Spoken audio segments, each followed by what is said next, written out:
Waduh. Warahmatullahi wabarakatuh. Baik, alhamdulillahirrabbilalamin, wassalatu wassalamu ala asrafil anbiya'i wal mursalin, wa ala alihi wa ashabihi ajma'in. Asyhadu alla ilaha illallah wa asyhadu anna Muhammadan abduhu wa rasuluh. Allahumma sholli ala Muhammad wa ala ali Muhammad.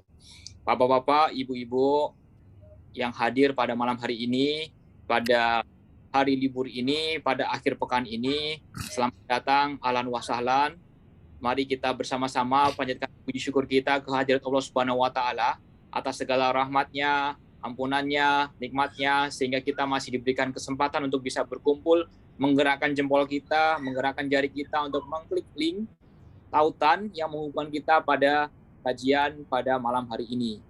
Mari bersama kita awali bersama dengan membaca basmalah.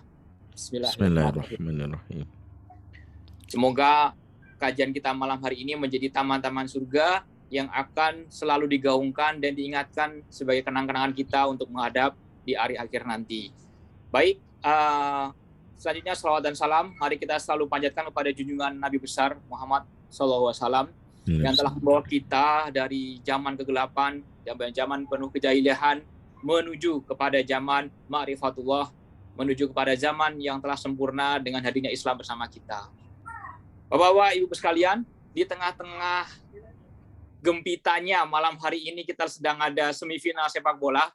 Beberapa dari kita yang sudah menggerakkan hati kita untuk mengikhlaskan kembali untuk mengikuti kajian hari ini telah hadir bersama kita, yaitu Ustadz yang sudah tidak asing lagi, yang selalu kita dengarkan berbagai tausiahnya, berbagai nasihatnya, yang selalu menghidupkan kita untuk menggerakkan diri kita dan keluarga kita, yaitu Ustadz Benri Jaisuroman. Ahlan wa sahlan, selamat malam Ustadz. Ahlan wa sahlan wa marhaban bikum, Dr. Dimas. Iya. Senang sekali Ustadz, ini salah satu idola saya ya. Berada dalam satu frame bersama Ustadz ya. Ketika awal-awal ya, Ustadz Benri ini dikenal sebagai seorang Ustadz yang konselor rumah tangga, konselor keluarga, konselor pendidikan atau parenting ya. Waktu saya mengenal pertama kali Ustadz, mendengarkan Ustadz ketika tahun 10 tahun 15 tahun yang lalu ya, kurang lebih tepatnya 2015 itu saya mendengar, itu saya masih belum berasa sekali kajiannya. Ketika saya sudah punya anak, baru berasa kajian itu. Nampol-nampolnya, sentilannya baru menyentil-nyentil banget. Nah, malam hari ini beliau mungkin akan menyinggung sedikit tentang masalah keluarga, namun beliau akan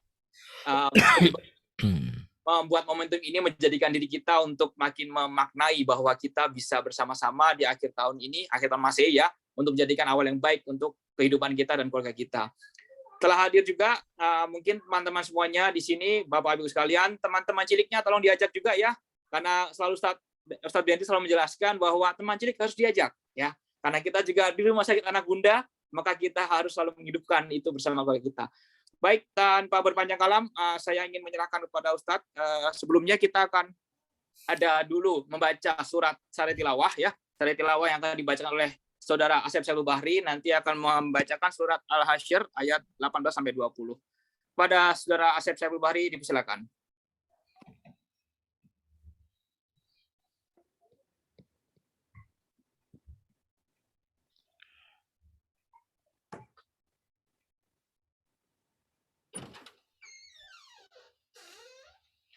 Saudara Asep, sudah bisa?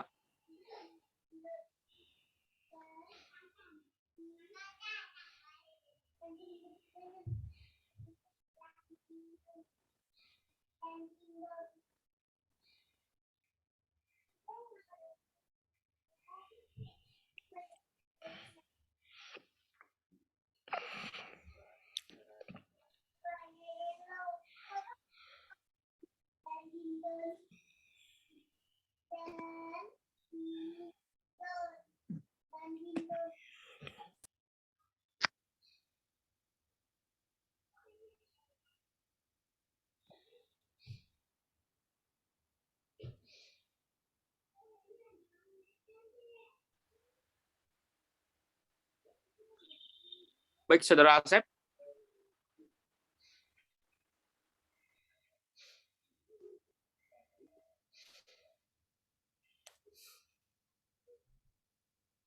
Kemana nih Asep?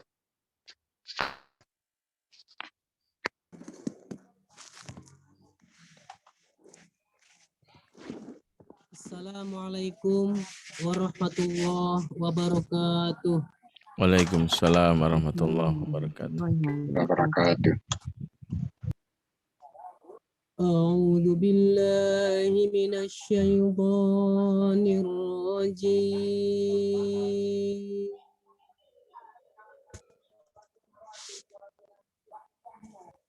Bismillahirrahmanirrahim.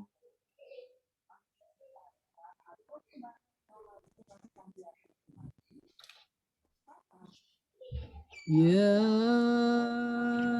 ayyuhalladzina amanu taqullaha wal tanzur nafs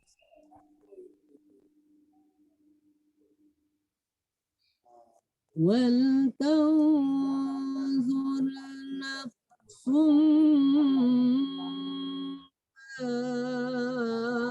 qaddamat lighad.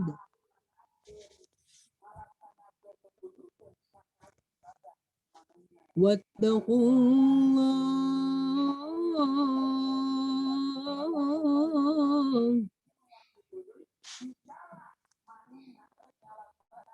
innallaha khabirum bima ta'malun.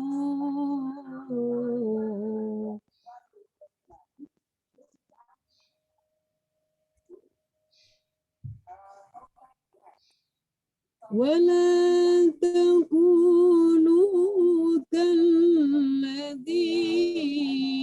نسوا الله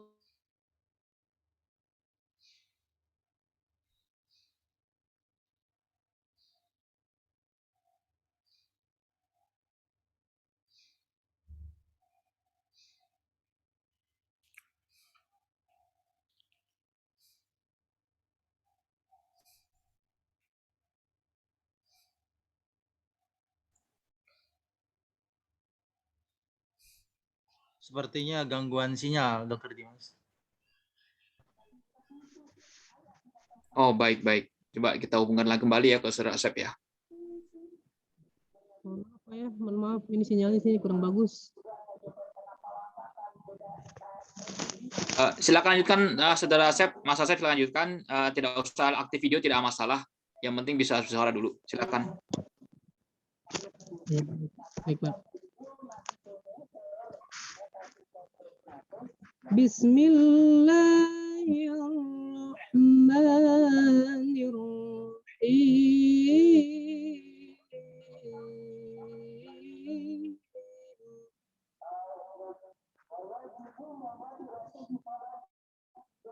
Ya ayyuhalladzina amanu taqullaha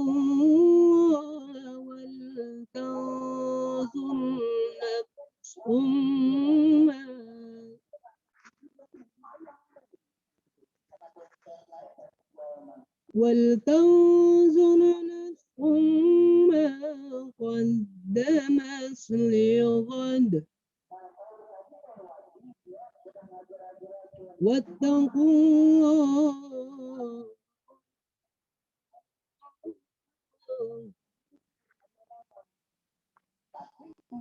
innallaha khabirum bima ta'malun.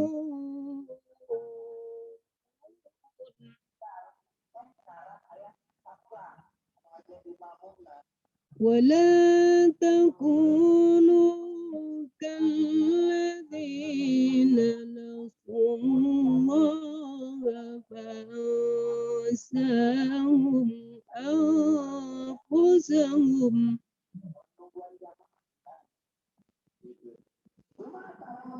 أولئك هم الفاسقون.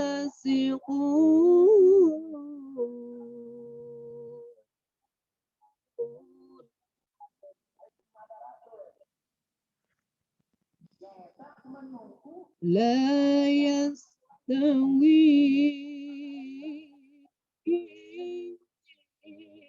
أصحاب النار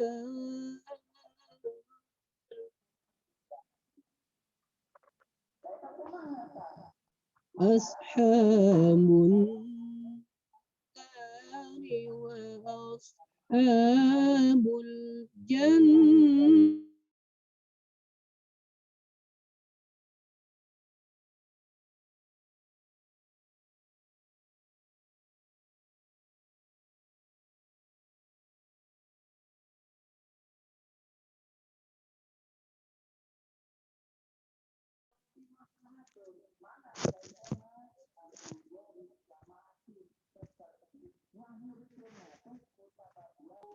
لا يستوي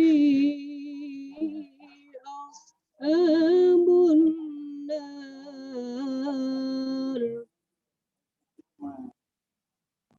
أصحاب النار وأصحاب الجنة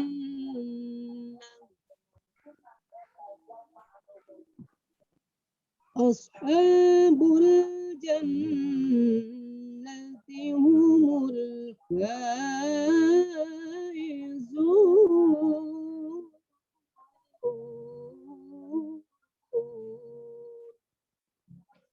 صدق الله العظيم.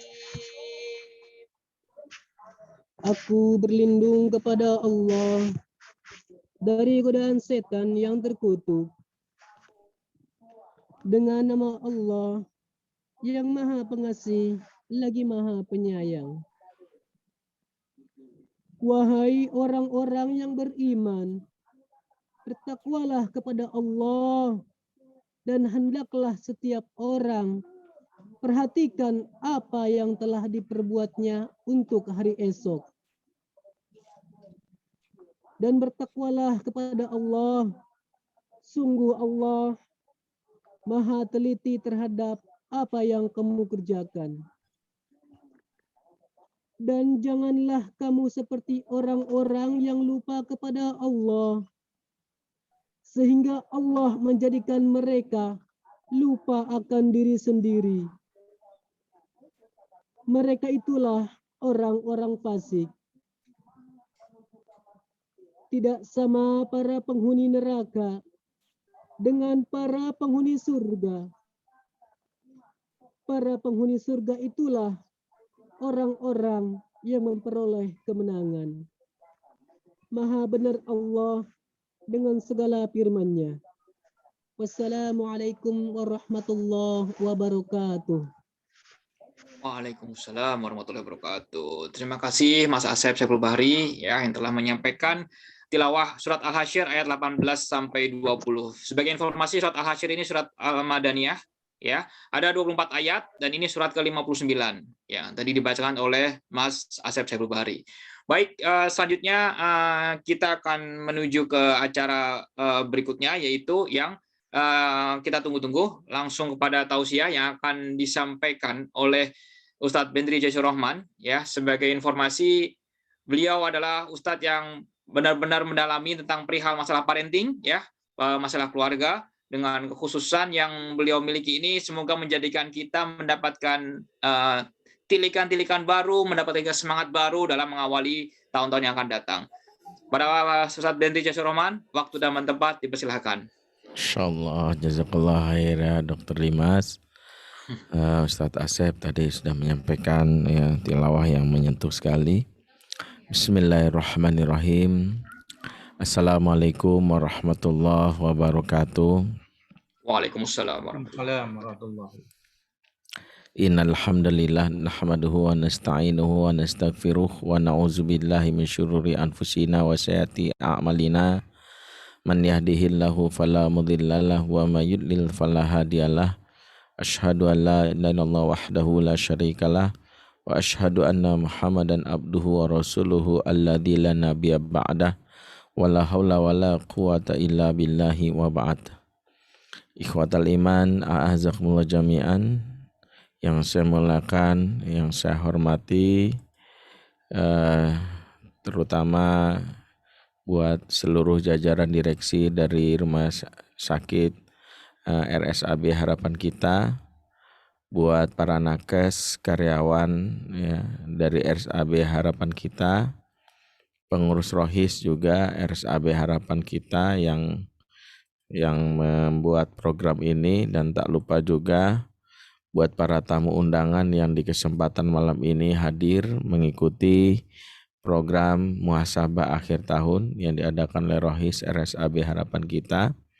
Alhamdulillah, kita bersyukur memuji Allah masih diberi kesempatan dengan banyaknya nikmat di malam hari di akhir pekan, di mana orang lain menghabiskan waktu liburnya mungkin dengan seabrek kegiatan, dan kita berprasangka baik itu bagian dari mereka untuk mengakrabkan hubungan dengan orang-orang tercinta. Namun kita pun juga di malam ini diberi kesempatan yang juga salah satu nikmat Allah hadir di dalam taman-taman surga. Dan kita tahu salah satu yang disebut Rasulullah sebagai taman-taman surga adalah halakoh atau majelis-majelis ilmu, di mana kita merasakan begitu dekatnya diri kita dengan Allah Subhanahu wa taala, terutama menjelang pergantian akhir tahun yang sejatinya bagi seorang muslim tidak ada keutamaan khusus, terutama apalagi tahun-tahun Masehi. Tapi kita berpikir bahwa momen ini jadi salah satu syiar bagi kita untuk mengingatkan kembali hakikat diri kita, khususnya perjalanan hidup kita sebagai seorang hamba selagi di dunia.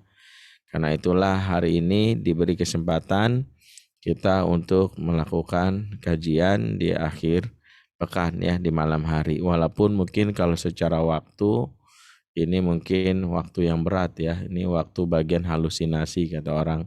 Sudah pukul 8:30 ya, untuk bisa konsentrasi menyimak bukanlah suatu yang mudah ya, apalagi kalau tadi habis makan nasi goreng 2 piring, ditambah es kelapa ya, sate padang, wah udah lengkap itu. Jadi kajian-kajian yang saya sampaikan bisa jadi nyanyian pengantar tidur gitu ya.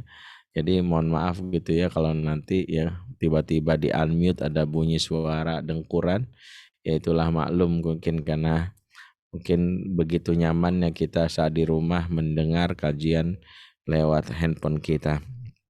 Tapi yang jelas siapapun yang malam ini bersungguh-sungguh menyimak, mendengarkan di tengah rasa kantuk dan lelah tapi fokus dalam majelis online ini, maka sejatinya pahala yang diperolehnya sungguh sangat besar di sisi Allah. Sebab Rasulullah memberi sebuah isyarat betapa bahagianya orang-orang yang mengalami kesulitan atau ujian di dalam upayanya mencari ridha Allah, tapi dia totalitas, maka besarlah di sisi Allah pahalanya. Sebagaimana sabda Rasulullah SAW, innal izamil jaza ma'a izamil bala. Sesungguhnya besarnya balasan tergantung besarnya ujian. Jadi dengan kita di malam ini, di antara kita ada yang berusaha menahan rasa kantuk, lelah untuk bisa menyimak, maka kita mendapatkan pahala yang besar. Bapak Ibu yang dimuliakan Allah Subhanahu wa taala, hari-hari yang kita lalui sehingga hari ini kita bertambah waktu yang kita manfaatkan di sisi Allah adalah hari-hari yang tentu akan dipertanggungjawabkan kelak di sisi Allah Subhanahu wa taala. Betapa seorang manusia hadir ke dunia bukanlah karena keisengan dari Allah atau sekadar main-main. Allah tidak pernah menciptakan manusia tanpa memiliki tujuan hidup. Sehingga di malam ini kita sejatinya berusaha bernostalgia atau mengingat hakikat dari kemanusiaan kita. Di mana hakikat kemanusiaan kita inilah yang membuat hidup kita terarah sampai kepada final destination. Apa final destination yang kita harapkan? Yaitu kembali ke kampung halaman. Karena manusia hakikatnya makhluk surga. Ya, manusia itu adalah makhluk surga karena tempat pertama kakek moyang kita adalah di surga. Jadi kalau ada lagu nenek moyangku orang pelaut, bukan. Nenek moyang kita itu ya, hakikatnya seorang penduduk surga, di mana diciptakan Adam dan Hawa berada di tempat yang terbaik, surga. Dan ternyata ketika mereka harus mengalami kondisi dikeluarkan dari surga untuk mengelola bumi ini, maka sejatinya bumi yang diberikan amanah kepada kita sebagai keturunannya adalah salah satu cara Allah untuk mengingatkan kembali akan bagaimana tujuan kita diciptakan di muka bumi. Di mana tujuan kita di muka bumi itu tidaklah main-main. Minimal ada 2 ayat yang sudah sering kita dengar. Yang pertama, secara umum Allah menciptakan kita untuk beribadah. Wa ma khalaqtul jinna wal insa illa liya'budun. Tidaklah aku ciptakan jin dan manusia kecuali dalam rangka beribadah kepadaku. Sehingga semua yang kita lakukan di dunia ini harus dalam rangka untuk ibadah. Kayak misalnya kita menjadi dokter, itu niatkan ibadah. Ya, ketika kita dalam rangka untuk pulang ke rumah bercengkrama keluarga, itu juga dalam rangka ibadah. Karena di antara salah satu ibadah yang Allah berikan pahala besar adalah bercengkrama dengan keluarga. Ya, ketika kita mungkin di rumah bermain dengan anak juga dalam rangka ibadah. Ada ibadah-ibadah yang meskipun tidak dihukumi sebagai ibadah mahdhah, ibadah khusus, tapi juga dianggap sebagai ibadah di sisi Allah dan nilainya pahala. Jadi peran kita jangan sampai kita tidak di dalam waktu yang diberikan oleh Allah, jangan sampai tidak ada nilai ibadahnya. Yang kedua adalah Allah berikan tugas kepada kita sebagai khalifah. Inni ja'ilun fil ardi khalifah. Sesungguhnya aku hendak menjadikan di muka bumi ini seorang pemimpin khalifah. Maka kepemimpinan ini juga adalah salah satu bentuk kemanusiaan. Manusia yang justru tidak memiliki jiwa kepemimpinan sejatinya dia mendowngrade dirinya sebagai manusia, karena manusia sejak awal diciptakannya manusia itu sebagai pemimpin. Jadi salah satu kelebihan dari manusia adalah memiliki leadership. Mengapa dalam hal ini Allah tidak berikan amanah yang mengelola bumi ini kepada malaikat yang taat atau memberikan kepada para jin, ya? Sejatinya manusia dipilih karena manusia dirasa mampu memiliki jiwa leadership. Dan itu yang harus kita jaga. Dan ke leadership inilah yang sejatinya Allah akan nilai dari segala aspek. Mulai dari leadership yang paling utama, leadership diri sendiri. Mampukah kita mengelola diri sendiri, minimal jangan sampai tunduk kepada kejahatan syahwat yang ada dalam diri kita. Betapa banyak manusia yang lemah ya, ketika syahwatnya akhirnya menggiringnya kepada sesuatu yang Allah haramkan. Sehingga dia hidupnya tidak memiliki yang nama kemampuan mengendalikan dirinya. Asal dia bergairah ya, asal dia punya kepengenan harus dipuaskan. Banyak manusia yang seperti itu ya, pengen harus dipuasin, kalau nggak puas ngamuk. Ya, dan ini salah satu problem yang harus kita atasi.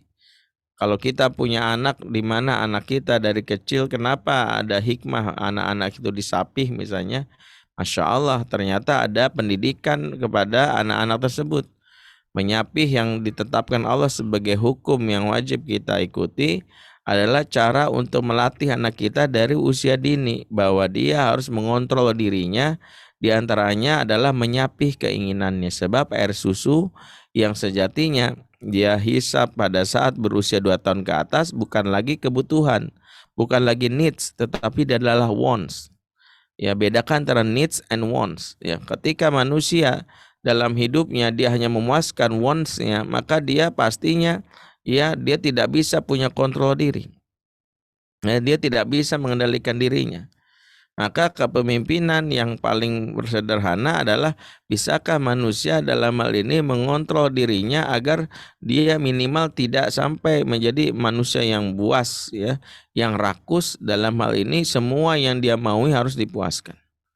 Maka dari apa yang kita pelajari bahwa ada hikmah ketika bayi di usia 2 tahun dia sampai harus dia dalam hal ini disapih, di antara salah satu persan nilai pendidikannya adalah bagaimana seorang manusia disapih dalam hal ini dalam rangka menyapih keinginannya agar tidak menjadi raja yang mengendalikan diri dia di saat dia dewasa. Jadi dia akhirnya bisa mengontrol dirinya. Ini yang kita harus lakukan. Jadi kalau kita simpulkan betapa Islam memberikan sebuah pengajaran, dan malam ini kita mencoba untuk menghisap diri kita dalam yang kaitan dengan peran-peran kita tadi.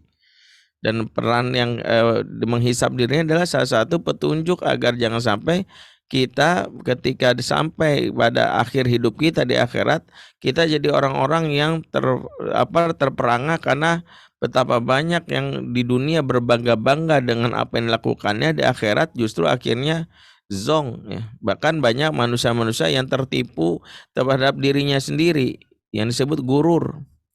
Maka Umar bin Khattab mengingatkan, hasibu anfusakum qabla an tuhasabu. Ya, hisaplah diri kalian. Ini nasihat Umar dan jadikan judul oleh panitia. Hisaplah diri kalian sebelum kalian nanti akan dihisap. Kenapa kita harus menghisap diri kita? Di antaranya adalah jangan sampai di akhirat kita menjadi orang-orang yang terkaget-kaget. Ya, kenapa? Karena di akhirat hisap Allah yang dilakukan kepada kita itu sungguh sangat detail, sangat terperinci, dan pastinya memenuhi unsur yang jujur dan tidak mungkin direkayasa. Nggak ada yang istilahnya malaikat salah mencatat karena kita misalnya punya saudara kembar. Kemudian kita protes, itu amalan saudara kembar saya. Enggak. Malaikat sangat murni catatannya. Nah, karena itulah ketika di dunia kita tidak menghisap diri kita, maka yang berat ketika di akhirat kita akan menjadi orang-orang yang menangis dan meratap. Di dalam Al-Quran ada sebuah isyarat dalam Quran, ada makhluk-makhluk Allah khususnya yang di dunia senantiasa berbuat dosa dan maksiat dan merasa orang lain tak mengetahuinya, kemudian dia pun tak bertobat atas apa yang lakukannya. Di akhirat dia akan terkaget-kaget karena ternyata catatan Allah akan dirinya sangat-sangat detail. Ya, sebagaimana diceritakan oleh Allah dalam surat Al-Kahfi ya. Kalau tidak salah ayat 149 atau 49 ya. Allah berfirman, dan ini salah satu yang bisa menjadi pengingat buat kita. Wa wudi al-kitabu fataral mujrimina musyfiqina mimma fih. Ya, diletakkanlah kepada mereka kitab. Ya, jadi di akhirat akan diletakkan di setiap kita sebuah kitab. Apa kitab yang diberikan kepada masing-masing manusia di akhirat? Adalah kitab catatan amalnya yang detail, lengkap, ya, terstruktur rapi catatan malaikat yang terkait dengan kita. Ini salah satu ya kita anggap sebagai tim auditor yang paling detail. Auditor yang tidak pernah silap. Auditor yang tidak pernah salah. Siapa auditor yang tidak pernah salah? Yaitu ada malaikat yang tentu di bawah bimbingan dan pengawasan Allah Subhanahu wa taala. Maka malaikat menjadi auditor dan memberikan catatan laporan auditnya di akhirat dengan kata-kata yang Allah berikan, diletakkan kepada masing-masing mereka para penduduk ya, apa makhluk Allah yaitu manusia, yaitu kitab catatan amal mereka selagi dunia. Fataral mujrimina musyfiqina mimma fih. Maka orang-orang yang berbuat dosa selagi dunia musyfiqina mimma fih, mereka ketakutan yang sangat dahsyat. Jadi ada orang-orang yang di dunia tertawa-tawa karena merasa aibnya itu tidak dinampakkan, di akhirat dia akan ketakutan. Makanya pakai kata musyfiqina mimma fi, yaitu dari kata syafiq. Syafiq itu ketakutan yang sangat dahsyat. Dia takut.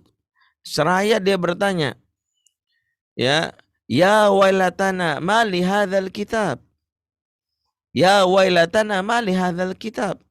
Ya, kalau bahasa kita itu dia bertanya heran ya, kok mungkin apa ya, orang kalau kaget di dunia apa ya, buset gitu, buset mungkin bahasa kasar ya, ya dahsyat luar biasa. Mali hadal kitab, buku apa ini, kitab catatan apa ini, kata dia. Jadi ada orang-orang yang saking takutnya dia nanya ini buku apaan. La yughadiruna saghiratan wala kabiratan illa ahsaha. Tidaklah tertinggal yang kecil maupun yang besar, melainkan tercatat dalam apa tersebut. Jadi ternyata yang kecil-kecil itu yang kita remehkan selagi dunia tercatat.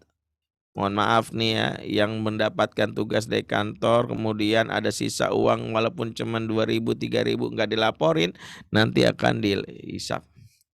Mohon maaf itu yang meremehkan ya, iseng-iseng ya, nuduh teman ya, dia kentut sembarangan, teman yang dituduh lu yang kentut. Nah itu dia. Siapa yang pernah bohongin anak ya, bohongin pasangan, nggak ketahuan dia di dunia, tapi di akhirat nanti akan dihisap, ditanya. Maka inilah salah satu yang harus kita coba mulai dengan bagaimana kita mengukur diri. Kenapa? Jangan sampai nanti di akhirat kita terkaget-kaget. Ya, makanya catatan yang Allah buat ini catatan yang sangat detail. Makanya ketika di dunia kita menghisapnya, apa yang kita harapkan? Orang yang buru-buru mengenali akan dosanya dan dia menyesalinya lantas bertaubat, maka itulah yang membuat kitab yang tadinya diletakkan dalam tangannya itu akan terhapus. Maka nanti ada orang-orang yang pada saat di dunia dia berbuat dosa, dia ketakutan, menangis, menyesali, begitu dibuka loh catatan amalnya bersih, dia akan kaget. Ini benar nih, gak salah catat nih, siapa yang bersihin? Ya, ini seputih bersih kayak gini apa? Emang ada baik clean di akhirnya nggak ada. Dia berpikir kok bisa ya? Ternyata ada yang akan membersihkan dosa-dosa itu. Yaitu hamba-hamba yang dia ketika malam hari sebelum tidur dia menghisap dirinya, kemudian dia tutup dengan kata-kata astagfirullahaladzim. Astagfirullahaladzim. Setiap dia ingat tadi pagi ya habis ngomong kasar sama istrinya, astagfirullahaladzim. Yang tadi pagi habis ngebohongin anak walaupun maksudnya baik, ingat hal-hal yang kita anggap baik tapi sejatinya bertentangan syariat itu juga sesuatu yang dihisap. Ketika bisa bicara sama anak itu jangan berpikir agar anak nurut atau taat lantas kita memakai komunikasi yang dianggap efektif tapi tidak sesuai dengan syariat. Makanya komunikasi kepada anak itu bukan efektif ya. Dalam Quran itu Allah mewakili kata-kata berkomunikasi ke anak dan kalimat waliyaqulu qaulan sadida, dan ucapkanlah kepada anak-anakmu perkataan yang sadid. Qaulan sadida maknanya perkataan yang sadid. Apa makna sadid? Berkata Ibnu Katsir dalam kitab tafsirnya, mustaqiman la iwijaj wala inhiraf. Perkataan yang jujur, yang tidak belok dan tidak menyimpang. Apa maksudnya? Kalau ngomong sama anak walaupun niatnya baik untuk mengajarkan, nggak boleh dusta. Walaupun hasilnya efektif. Makanya dalam Islam komunikasi bukan efektif, tapi yang benar, tepat dan jujur. Efektif kalau tidak sesuai dengan syariat, berdusta itu terlarang. Contoh ya, ada yang viral tuh, pernah saya ingat ya, pernah muncul di timeline saya itu cara membuat anak tidak main handphone. Nah kan banyak nih orang tua nih yang mungkin kesulitan karena anaknya main handphone dan pengen supaya anaknya nggak candu.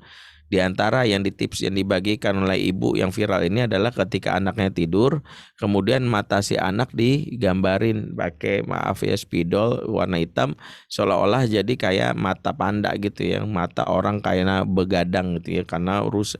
Kayak ya kalau kata kawan saya kayak matanya Pak SBY. Mata Pak SBY kan kantongnya gitu berat kita, karena sering mikirin dulu saya ingat gitu, karena jarang tidur mungkin. Nah katanya begitu anaknya itu bangun tidur, tiba-tiba sang anak kaget pas bercermin, kok mataku kayak begini sih mama? Dia teriak. Mama langsung bilang, ini kamu main gadget sih, kamu main gadget. Iya ma, tuh kalau main gadget sering-sering matanya emang rusak. Begitu ya ma, iya. Kapok nggak? Kapok. Mau main lagi nggak? Enggak.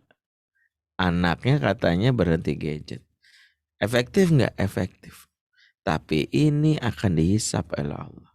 Karena berdusta untuk mengajak kepada kebaikan, nggak dia aja benarkan Nabi Islam.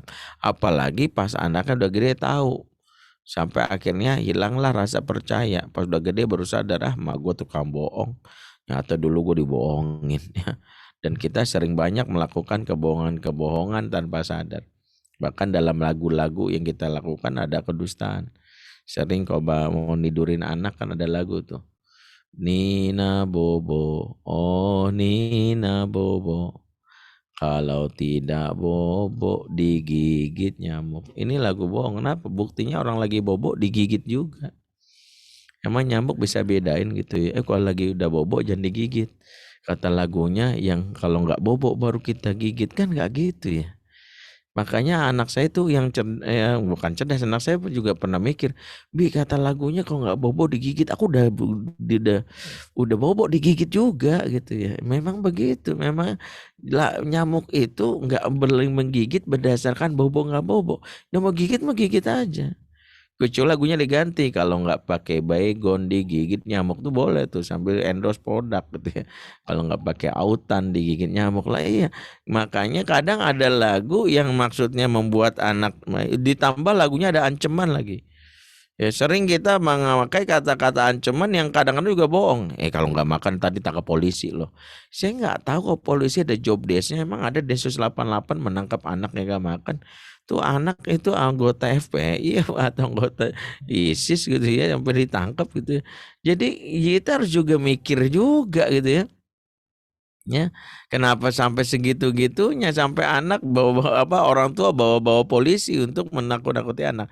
Jadi komunikasi yang kita anggap efektif membuat anak taat, tentram, tapi ternyata di dalamnya ada kedustaan dihisap. Makanya hati-hati. Betapa banyak ada kita yang di akhirat terkaget-kaget ketika hal yang remeh dan sepele ini diselesaikan di mahkamah Allah. Sehingga kalau di dunia kita menghisap diri dan menyesali, maka kita akan di catatan itu udah bersih Allah. Kalau diampuni, makanya sungguh beruntung. Orang-orang sebelum tidurnya dia berusaha meluangkan waktu untuk muhasabah. Supaya apa? Urusan dia nggak sampai lagi sampai akhirat. Ditambah kalau dia sudah memiliki hati yang tidak memiliki lagi masa persona dengan manusia yang lain. Wah, ini orang yang hebat banget. Bahkan diantara salah satu pintu-pintu surga, orang-orang yang istimewa di akhirat yang akan masuk surga tanpa hisab siapa? Orang-orang yang malam hari menutup hatinya menutup malamnya dengan hati yang lapang. Coba deh. Coba siapa dan kita bisa menutup malam itu dengan hati yang lapang. Hati yang tidak ada satupun ganjelan, terutama orang terdekat. Kan kita tahu Rasulullah SAW sampai memberi sebuah isyarat ketika ada salah satu sahabat yang lewat dan Rasul bersabda kepada yang di dekatnya dan kata-kata huwa ahlul jannah, huwa ahlul jannah, huwa ahlul jannah. Sering banget kata Rasulullah dia ahli surga, dia ahli surga. Sehingga salah satu sahabat terpancing ingin tahu tuh, ini apa sih kehebatan orang ini sampai dianggap ahli surga itu. Maka dia pun nginep. Saat dia nginep, dia perhatiin tuh, dia bangun tengah malam sholat, tapi dia lihat tuan rumahnya perasaan tidur aja molor ya. Hari kedua juga gitu, hari ketiga sama. Apa yang terjadi? Dia pun mau nggak mau bertanya untuk menjawab penasarannya. Fulan, maaf nih, saya hanya ingin ngasih tahu aja. Saya punya misi ini, nginep di rumah antum.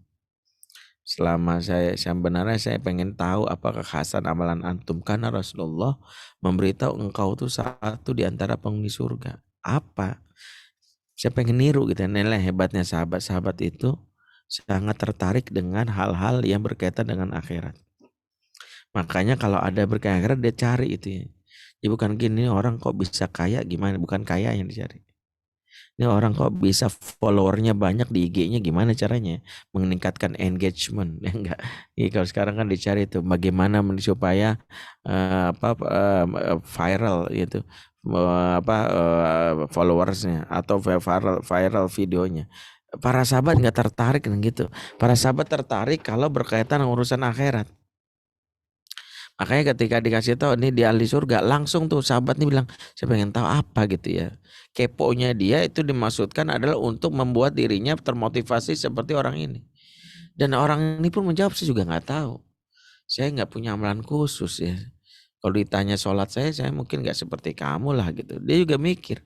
Tapi entah ini benar atau tidak, yang jelas saya kalau sebelum tidur, saya itu selalu memikirkan apa yang telah saya lakukan kepada orang-orang yang ada sekitar saya, dan kalau ada yang menyakiti saya maafkan. Hati saya nggak mau kotor sebelum saya tidur, karena saya nggak tahu saat tidur itu besok saya bangun lagi atau enggak, jangan-jangan saya wafat gitu. Jadi saya pengen meninggal dalam keadaan hatinya bersih dan lapang. Ya Allah, inilah makna dari orang-orang yang memiliki qalbun salim, hati yang selamat.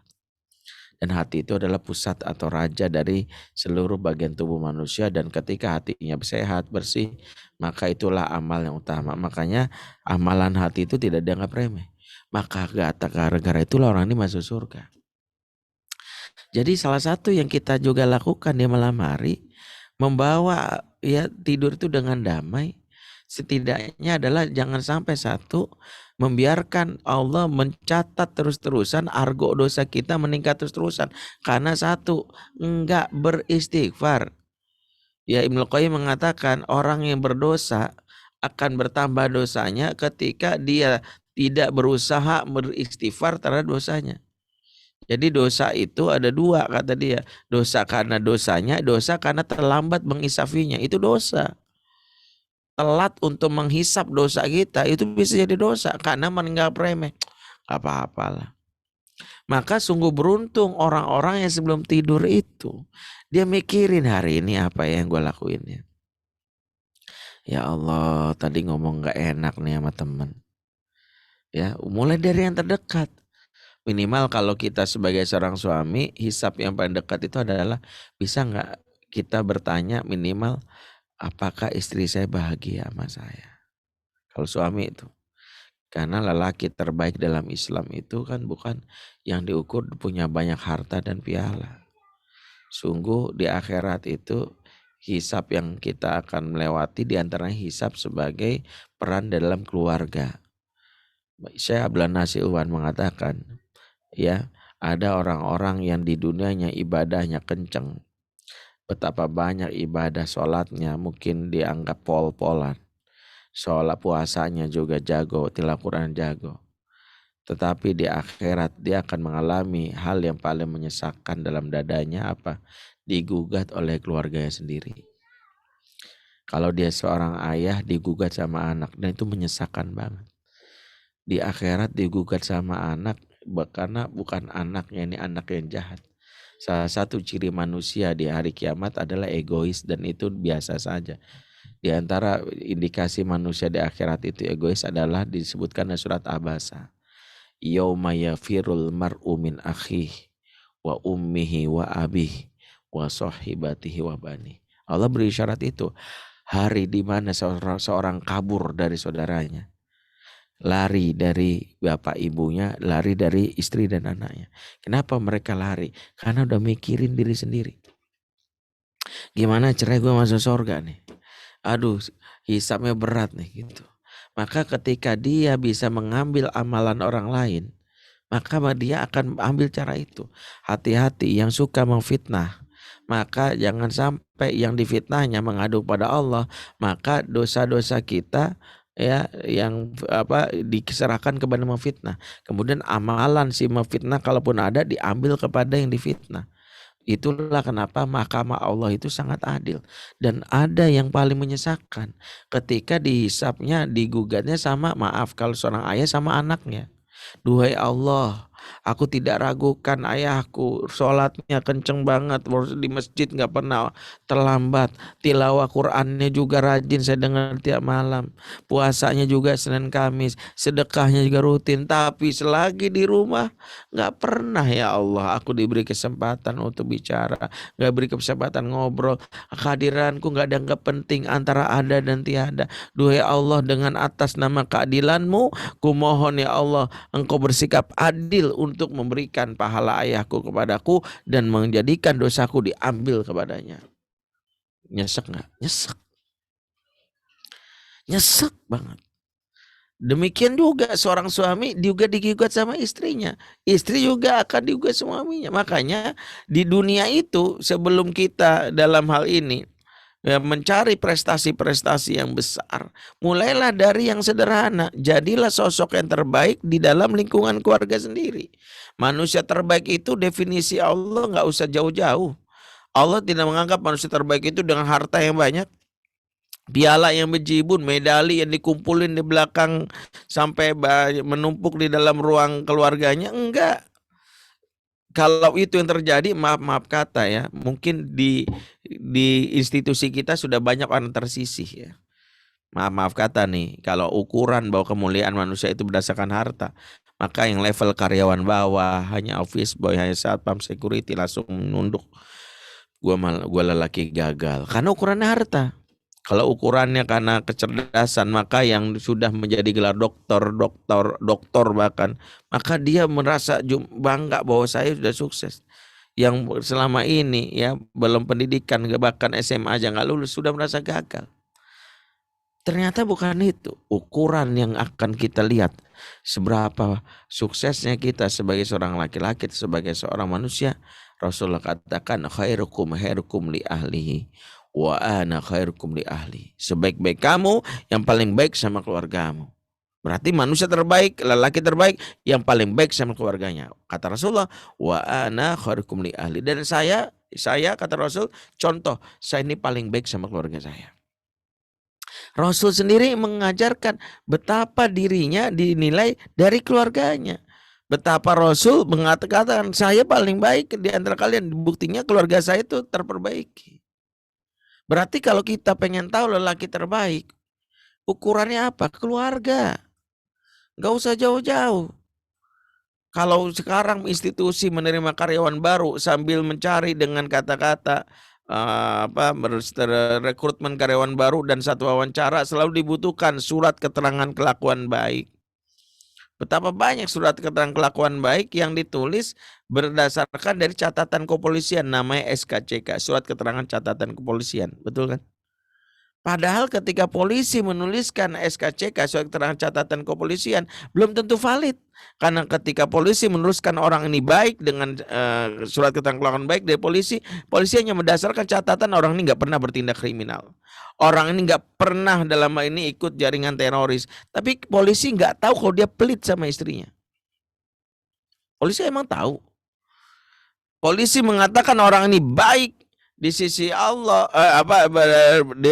berdasarkan SKCK, surat keterangan catatan kepolisian, hanya berdasarkan catatan dia nggak pernah masuk penjara, nggak pernah bertindak anarkis. Tapi polisi nggak pernah tahu kalau dia kasar sama anaknya selagi di rumah.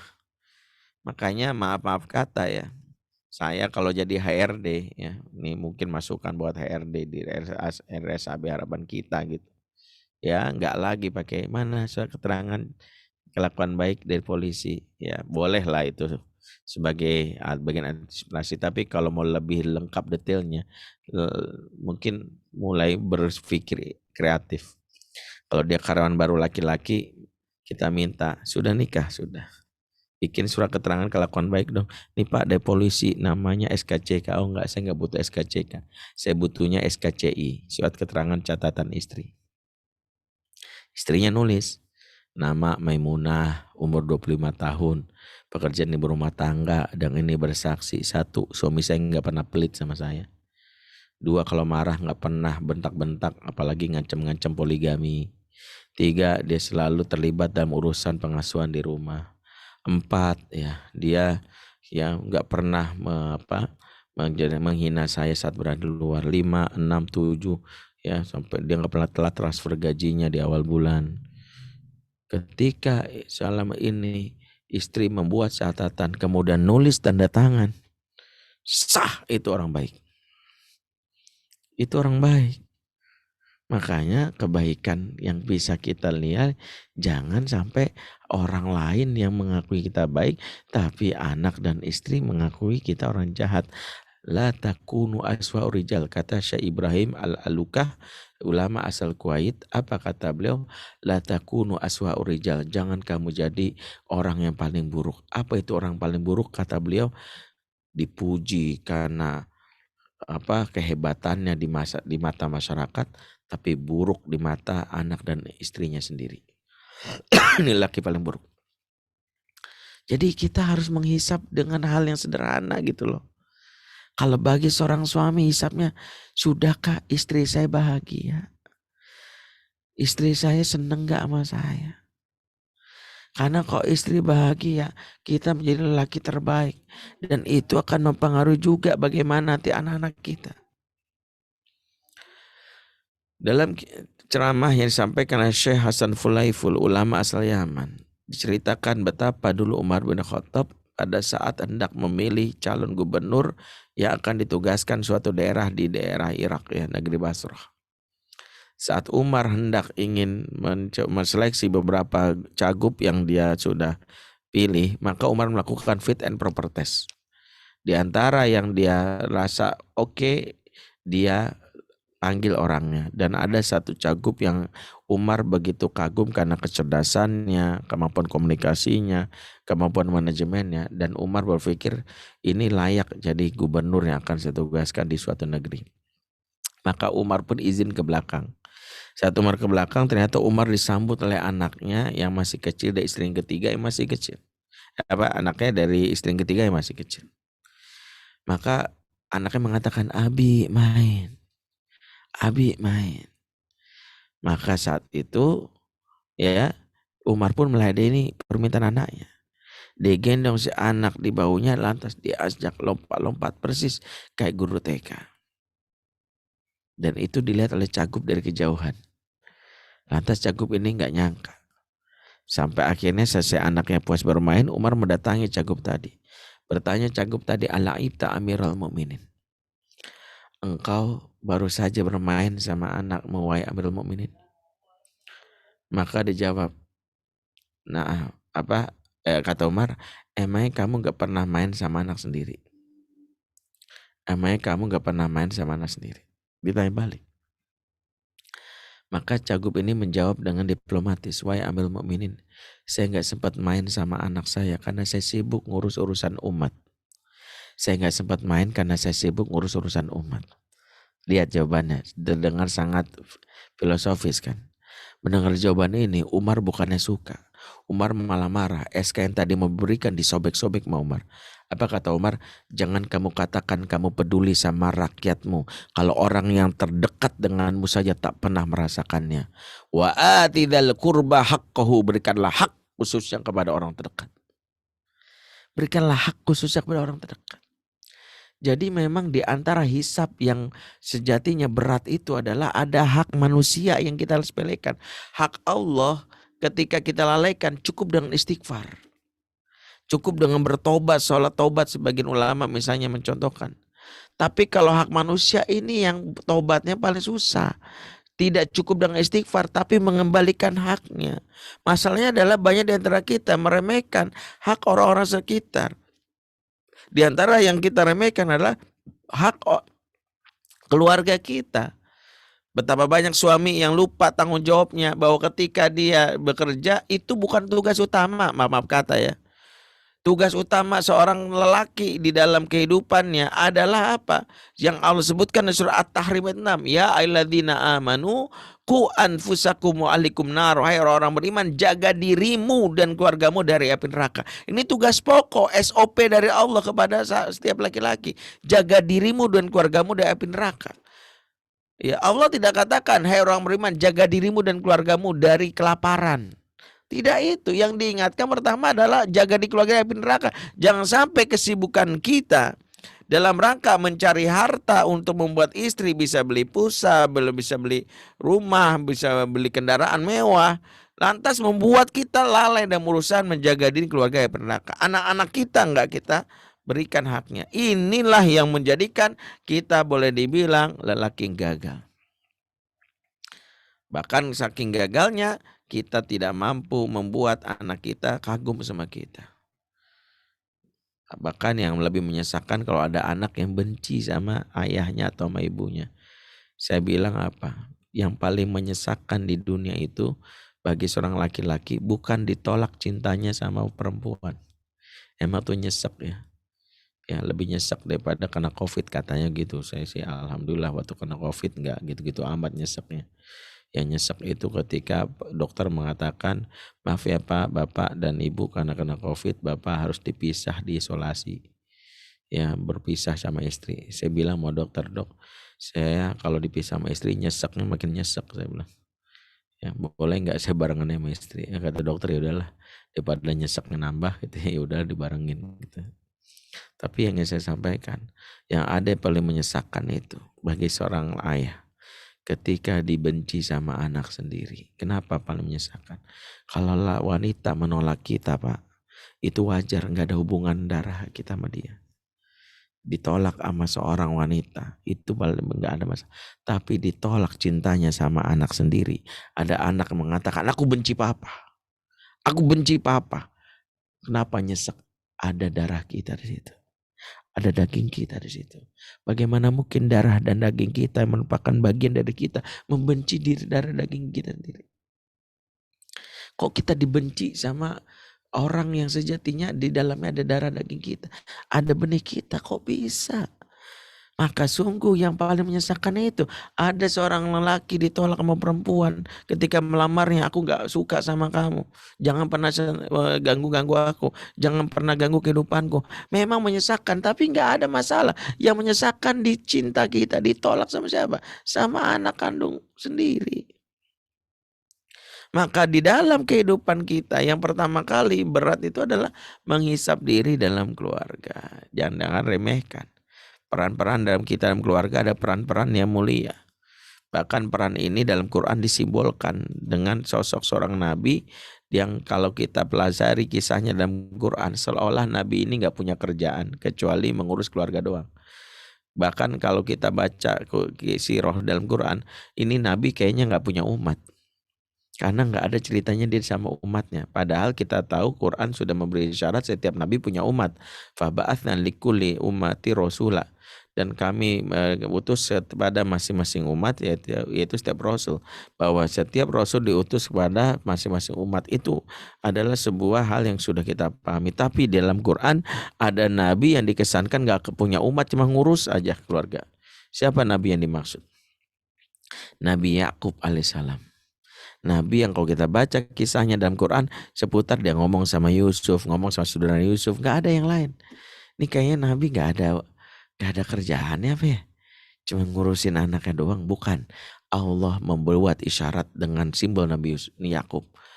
Betapa peran menjadi ayah itu peran yang penting, sampai dikisahkan dalam Al-Quran ada seorang Nabi yang kerjanya cuma ngurus anak sebagai seorang ayah, nggak ada kerjaan lain. Karena Quran sejatinya hanya membahas hal yang penting-penting, maka ketika masalah ini dibahas dalam Quran, berarti ini masalah mengasuh anak, mengurus anak itu masalah yang penting. Bayangkan Nabi aja sesibuk-sibuknya sempat-sempat yang ngurusin anak. Siapa sih kita? Sibuk apa kita? Ya, Nabi itu sibuknya melebihi dari kita, tapi disimbolkan sempat ngurus anak. Dan Quran memang gak pernah membahas sesuatu yang remeh. Maaf kata ya. Quran itu mulia, azim, agung, besar, dahsyat. Quran gak pernah bahas yang receh gitu. Cara bikin sero asem, cara mengaduk dalgona coffee, cara bikin telur dadar gak kematangan, gak gosong, cara bikin telur setengah matang, gak ada, gak bahas. Ngapain itu, receh banget. Maka Quran membahas sesuatu yang besar. Di antara yang besar dalam Quran apa? Ternyata ngurusin anak. Sampai nabinya diceritakan ngurusin anak doang. Siapa? Nabi Yakub. Jadi kita tahu betul, jangan meremehkan ini. Hisaplah diri kita terkait dengan hak keluarga kita, agar jangan sampai di akhirat kita digugat sama orang terdekat kita. Seorang suami digugat sama istri, anaknya, aduh. Bagi seorang suami, bagi istri pun juga. Di antara hal yang diremehkan oleh para istri adalah dia punya satu pintu surga, tapi dia cari yang lainnya. Padahal kalau pintu ini dia jaga aja, dia fokus kepada pintu ini, dia akan masuk surga dengan cara yang paling elegan. Apa itu kata Rasulullah? Masuk ke dalam surga dengan cara yang mau dia suka. Sebagaimana sabda Rasulullah SAW dalam hadis riwayat Ibnu Hibban, idza sholatil mar'atu khamsaha wa shamat syahraha wa hafizat farjaha wa ta'at zawjaha qila laha udkhulil jannata min ayyi abwabil jannati syi'ti. Jika seorang wanita sholat 5 waktu, puasa di bulan hari Ramadan. Dia kemudian menjaga kemaluan, dan yang keempat nih, taat sama suaminya. Katakanlah kepada wanita ini, masuklah kamu ke dalam surga di pintu manapun yang kamu suka. Dahsyat. Masuklah kamu ke dalam surga di pintu manapun yang kamu suka. Jadi bayangkan, memberikan kesempatan wanita untuk masuk surga, diantaranya cuma 4 doang. Wanita itu kalau dia pengen masuk surga, 4 amalan ini jadi amalan prioritas. Ibaratnya ini amalan gacoan yang jangan sampai sebelum kita berpindah ke amalan yang lain, amalan ini jangan sampai nggak kita miliki. 1, sholat. 2, puasa. 3, jaga kemaluan. Taat sama suami. Suami itu pintu surganya istri. Maaf ibu nih, ibu-ibu, perlu saya sampaikan, pengen ngejar surga, rajin tahajud, lupa melayani suami malam hari. Ini lucunya gini, ada seorang ibu-ibu bilang ini, Ustadz, saya tuh kesel banget sama suami saya. Kenapa, Bu? Saya mau sholat tahajud, di malam-malam bangunin saya malah ngajak berhubungan. Ya kan saya malas banget, mana mandi lagi sebagainya. Kesel banget, suami gak tahu diri gitu, orang mau tahajud gitu. Saya senyum. Saya tanya, hukumnya tahajud apa, Bu? Ya sunnah, Ustaz. Hukumnya melayani suami wajib. Kenapa ibu dahulukannya sunnah untuk tinggalkan yang wajib? Emang ibu cari apa sih? Kalau cari surga kan ada caranya, bukan maunya kita. Kalau maunya kita, emang surga milik kita, kan surga miliknya Allah. Allah udah kasih tahu, tinggalin tahajud, layani suami, ikhlas surga. Jadi jangan bilangin udah suami, jangan. Mau cari apa sih? Allah bilang layani suami, selesai. Bahwa ridhonya seorang suami menentukan surga dan nerakanya istri, kan jelas. Kata Rasulullah, unzuri aina anti minhu fa innahu jannatuki wa naruki. Lihat posisimu di depan suamimu, posisimu menentukan surga dan nerakamu. Bayangkan seorang istri kalau pengen masuk surga, lihat posisi ridho suaminya. Makanya sungguh beruntung seorang istri yang pada saat dia meninggal, ya saya nggak enak nyebutnya nih, istri misalnya nih ya, ibu kan kalau ditanya ibu maunya ibu duluan apa suami duluan, ya dia duluan Ustadz gitu. Sama ikhlas belakangan ya.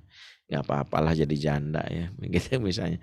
Asal ditinggalin harta 5M gitu, gak apa-apalah gitu. Ya, misal nih ibu duluan misalnya. Kemudian setiap ibu meninggal, suami melepas dengan air mata, ya Allah, ya Allah, ya Allah, dia baik banget ya Allah. Ya walaupun besoknya nikah lagi, ya kan ada istri suami kayak gitu. Itu Masya Allah, suami yang menangisi istri yang meninggal dalam keadaan ridho, maka tidak tempat bagi seorang istri kecuali surga. Jelas kata Rasulullah. Sebaliknya, maaf nih ibu-ibu nih, jika ibu meninggal tiba-tiba suami di belakang layar, yes, akhirnya udah ditunggu lama-lama. Heran ya istri saya, 3 kali stroke masih aja hidup gitu. Kuat banget nih istri. Akhirnya game over juga. Aduh, alhamdulillah. Nah, ketika seorang istri yang dikenal sholatnya rajin, sedekahnya rajin, besar rajin, tapi meninggal membawa amarah suami, maka susah masuk surga karena berdasarkan hadis tadi. Maka kenapa wanita-wanita di Ansor, ibu-ibu mau cari salah satu amalan yang dilakukan wanita Ansor dan itu kita tiru adalah wanita Ansor itu sebelum tidur ngambil tangan suaminya, kemudian taruh di ubun-ubunnya sambil bilang gini, Mas, aku gak bisa tidur sebelum kamu ridho. Aku gak bisa tidur. Kalau ada yang kurang-kurang bilangin ya gitu. Afwan Ustadz, 2 menit lagi Ustadz. Masya Allah, langsung kita tutup. Dan yang jelas, seorang suami kalau menyadari bahwa ridhonya seorang suami menentukan surga neraka, jangan jumawa mentang-mentang ridho kita menentukan, kita bermudah-mudahan dalam perasaan amarah. Saya pernah ditanya gini, Ustadz, kalau seorang suami kesel sama istrinya, kan istri gak masuk surga ya Ustadz ya, apalagi dilaknat malaikat kalau gak melayani. Saya bilang betul, tapi suami yang baik gak bakal tega istrinya masuk neraka. Masa iya kita dipasangkan dengan seorang istri yang kita niatin masuk surga bersama, kemudian ketika dilaknat kita senang gitu. Saya emang gak senang istri saya dilaknat malaikat. Saya gak senang istri saya masuk neraka. Makanya saya gak mau marah terlalu baper. Saya gak mau terlalu gampang marah. Kalau istri saya ngeselin hati, saya langsung astagfirullah. Jangan sampai tidur ya Allah. Ya Allah, maafin istri. Ya Allah, gimana caranya bisa maafin ya Allah gitu. Salah satu yang saya lakukan nih resep kalau lagi kesel nih sama pasangan. Salah satu resepnya adalah seperti sebutkan surah Al-Baqarah 237, wala tansaul fadla bainakum, jangan lupakan kebaikan di antara kalian. Ayat ini mengingatkan jangan lupakan kebaikan di antara kalian. Sebenarnya ini ayat tentang jangan sampai kita lupakan kebaikan mantan. Ini bab tentang perceraian. Orang bercerai diingatkan jangan pernah lupakan kebaikan orang yang pernah bersama dengan kita, itu diingatkan. Kalau bercerai aja diingatkan, apalagi kalau kita masih berumah tangga. Maka salah satu tips nih, maaf nih saya menutup malam ini, yang suka gampang banget tersinggung sama pasangan atau beribut sama pasangan. Dari sekarang punya buku atau handphone khusus untuk mencatat setiap kebaikan pasangan. Dari awal nikah kalau perlu. Kenapa? Kalau kita punya daftar kebaikan dia saat lagi ngeselin hati, kita mudah mengademkan hati. Saya ngalamin nih. Suatu malam saya tiba-tiba pulang lapar gitu. Terus saya pengen banyak makan Indomie. Maaf nih sebut merek. Saya bilang sama istri saya udah ngantuk banget. Umi. Kata saya. Bikin Indomie dong Mi. Umi kan bikinannya enak. Apalagi kalau telurnya itu Umi ngaduknya. Oh Abi karena udah malam kata istri saya. Kata dokter Zaidul Akbar gak boleh. Abi badan kegemukan. Abi memakan buah-buahan atau rimpang-rimpangan. Kesel banget saya, ya Allah Zaidul Akbar sih pegangan. Ya Allah suami lapar nih. Jangan, Abi gak boleh makan karbo kalau malam-malam. Kalau mau buah-buahan, tapi lapar. Saya bilang, tuh istri saya gak mau. Ya udah kesel kan. Akhirnya saya ke dapur masak sendiri ya. Begitu saya buka bagian yang menyimpan makanan mie instan, ternyata digembok sama istri saya. Makin gondok saya. Ya Allah gitu banget. Tapi begitu marahnya malam itu saya buru-buru membuka handphone saya bersih daftar kebaikan istri saya yang bejibun. Maka saya pun buru-buru adem. Kenapa? Hari ini malam ini engkau mengesalkan hatiku. Ya seolah-olah seperti setetes najis tapi tersapu dengan samudra kebaikanmu. Makanya suami jangan gampang baper sama istri karena ridhonya menentukan surga neraka istri. Seorang istri berupayalah untuk mendapatkan ridha suami, masing-masing saling memahami perannya. Banyak sekali pembahasan kita kalau berkaitan hisab diri kita. Ini baru hisab terhadap diri, terhadap keluarga, terhadap belum nanti sama orang tua. Ingat, kepada Allah kita mudah menghisapnya karena cukuplah istighfar. Yang berat itu sesama makhluk. Kalau kita hitung satu-satu nih sama temen aja, kita banyak tuh. Mulailah dari yang terdekat. Istri, anak, ibu, adik, kakak, barulah keluar. Maka kita akan bisa mendapatkan bagaimana sejatinya apa yang kita lakukan untuk menjaga ya hak-hak mereka. Waktu yang membatasi, mohon maaf, itu yang bisa kami sampaikan. Semoga kita orang-orang beruntung, orang-orang bisa menghisap diri kita, khususnya memberikan hak orang-orang terdekat, agarnya sampai mereka justru menggugat kita di akhirat. Dan kita berharap semoga kita bisa masuk surga bersama-sama dengan anggota keluarga kita semuanya. Aku qouli hadza fa astaghfirullah walakum. Assalamualaikum warahmatullahi wabarakatuh. Waalaikumsalam warahmatullahi wabarakatuh. Terima kasih Ustaz. Syukron, jazakallahu khairan katsir. Sangat menarik ya yang disampaikan oleh Ustaz Bendy. Seperti biasa, meskipun ini kajian refleksi akhir tahun Masehi, tapi tetap disenggolkan kepada spesialisasi beliau yaitu tentang masalah keluarga. Nah, ini saya catat banyak hal ya, tapi saya juga melihat banyak pertanyaan di sini. Namun saya coba rangkum dulu apa yang telah dipaparkan oleh Ustaz Bendy tadi. Ya, kita sudah tahu bersama bahwa hakikatnya kita punya tujuan hidup ya, kita punya tujuan hidup. Jadi ada hakikat hidup manusia karena sejatinya kita adalah makhluk di surga ya. Dan tolong diingat betul bahwa kita juga punya tugas sebagai khalifah. Jadi khalifah itu sebagai diri sendiri juga dan juga pada khalifah leadership dari keluarga kita. Nah, kita tentu ingat bersama bahwa pahala yang paling besar adalah pahala yang besar ya, bercengkrama bersama keluarga. Itu jangan kita lupakan. Dan kemudian kita juga harus melihat seberapa baik diri kita dengan keluarga kita. Karena kita tahu sudah disampaikan tadi bahwa sebaik-baik kamu adalah orang yang paling baik terhadap keluarga dan Nabi Muhammad adalah yang paling baik terhadap keluarganya. Jadi sudah dicontohkan betul-betul bagaimana caranya bersikap baik kepada keluarga. Dan kemudian untuk hisab, nah ini yang penting sekali ya. Hisab adalah hisab menghitung ya, bukan ahli hisab menghisab rokok ya. Tapi kita harus tahu dulu hisab yang paling ringan, hisab yang paling dekat dengan diri kita, dan kita paling nggak minimal kita tahu peran kita apa saja peran kita di keluarga, peran kita di pekerjaan kita, kemudian peran-peran yang kita kerjakan di masyarakat. Tadi disampaikan juga oleh Ustadz bahwa Al-Kahfi surat ayat 49 ya, karena Al-Kahfi itu sampai 110 ya. 49 dikatakan bahwa kerjakan, kita dikasih buku ya, itu seperti kita sering mendengar ya, kerjakan yang Anda tulis, tulis yang Anda kerjakan. Nah, itu laporan kita. Sebenarnya laporan kita kalau kita menulis status di rumah sakit, tentu saja kita ingat bersama bahwa itulah bukti kita yang sebagai amalan kita.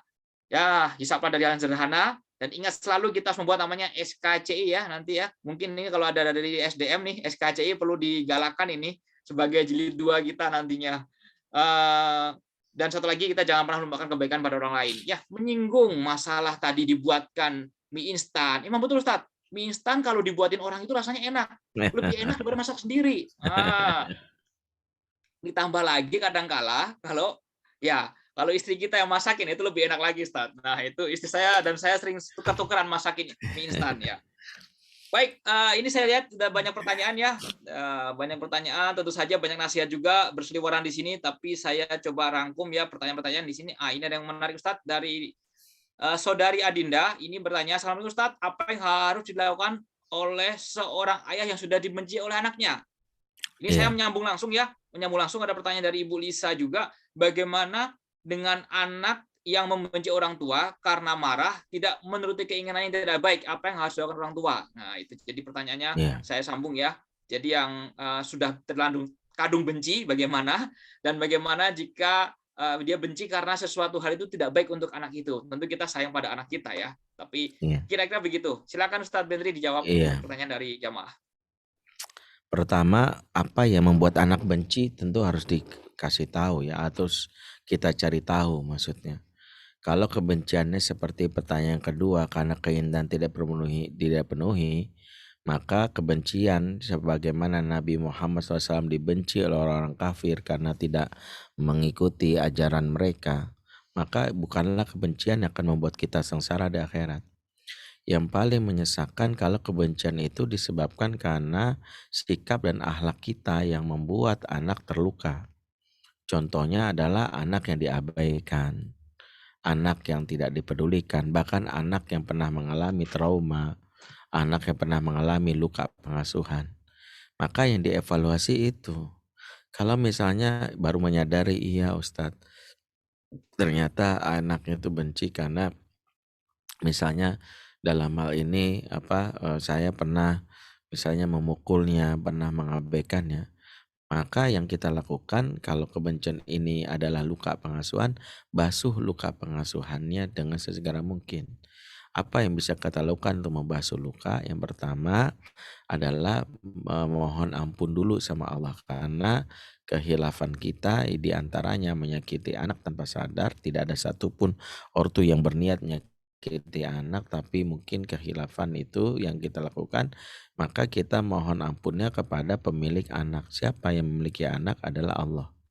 Sebagaimana kita pernah dapat misalnya titipan mobil itu ternyata baru seminggu joknya robek, spionnya patah, catnya berbaret, maka kita buru-buru minta maaf kepada pemilik mobil dulu sebelum mobilnya kita perbaiki. Itu yang pertama. Yang kedua, perbanyak amal soleh untuk memudahkan urusan kita agar ditolong Allah untuk membantu pemulihan jiwa anak kita. Dan yang ketiga, mengukur seberapa bencinya anak dengan apa yang para ahli sebut intimacy meter, derajat keakraban. Ya, kalau di dalam pelatihan yang pernah kami bikin, ada beberapa indikator seberapa bencinya anak itu. Satu, misalnya apakah dia mau naik kendaraan bersama dengan kita. Ya, kalau dia berduaan sama kita naik kendaraan udah ogah, itu indikator kebencian. Yang kedua adalah apakah dia sifatnya spontanitas sama kita. Di antaranya adalah spontanitas itu ketika anak itu misalnya dalam hal ini kalau depan kita kadang masih mau ngupil sembarangan gitu ya. Dibalik anak-anak yang kadang suka kentut sembarang depan kita, itu belum tentu songong, saking nyamannya gitu, saking akrabnya gitu ya. Maka itu yang harus kita pahami. Justru kalau anak yang kalem, anak yang nggak mau cerita, ya dia nggak spontan, itu justru bermasalah. Yang ketiga, anak yang tidak akrab itu diantaranya matanya nggak berani menatap lawan bicara. Mata ini jendela jiwa. Jadi kalau ngomong sama ayahnya dia selalu nunduk, cari itu. Yang keempat, telapak tangannya tidak nyaman diusap. Ya, telapak tangan ini sensornya. Makanya orang kok punya masalah personal, salaman itu ogah gitu ya. Ya, makanya ada politisi yang nggak mau salaman karena tadi masalah emosi dia yang belum nyaman. Yang kelima adalah punya banyak rahasia. Ya, kalau ngomong selalu jawabnya nggak apa-apa. Yang keenam itu adalah terlalu banyak tidak punya inisiatif bicara. Jadi kalau ngomong itu ya selalu nunggu ditanya.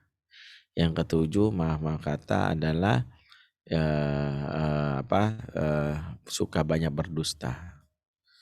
Yang kedelapan itu adalah jarang